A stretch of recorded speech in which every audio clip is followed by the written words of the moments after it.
Yan mga lods, iimo tayo sa CR para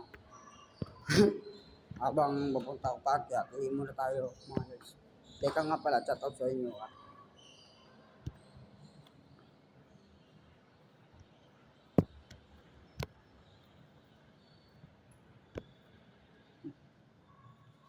Dito nga pala mga lods, ang salamin. Tingnan nyo, napakalaki, ang creepy. Siyempre, yan, ito nga pala yung trabaho ng kabarkada ko na si Adrian. Di ba? Mga lods, malinis naman siya dito. Di ba? Ayoko harap, baka makita yung akin. Alam nyo na mga lods. Pasensya na rin kayo, tsaka para akong may sipon. Ito trangkaso tayo mga lods. Dito. Ang creepy mga kalods. Wala akong kahit man pala mailaw sa umaga, meron din pala explore. Nag-try ako ng explore ngayon. Kahit umaga, meron din pala mga kalods. Mailaw na yan mga kalods.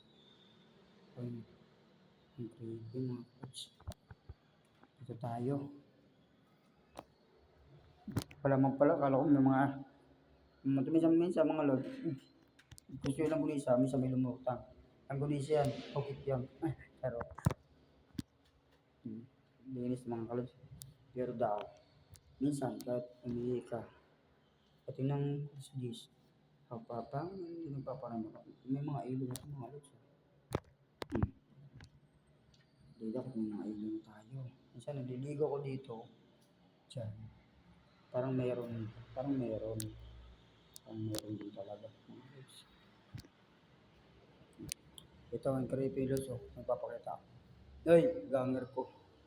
Ako nga pala. Nakatakot mga lods. Grabe, pero ang ganda ng CR niya, no, mga lods. Diba, ayaw mo sana ganito maging bahay ko. Alam mo, hindi mo masamang mangarap mga lods. Tuloy lang ang ating pangarap. Ibang creepy. Ang creepy mga lods, mga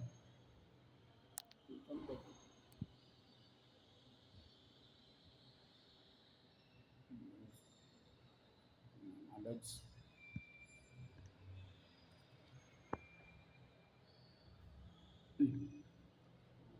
Ang creepy mga lods.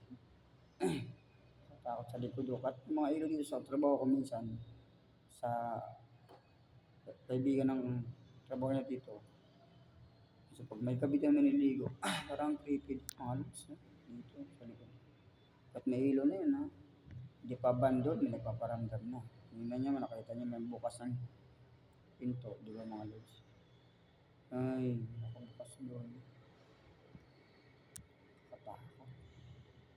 Isa paano mga lods? Chat out lang sa inyo. Bye-bye.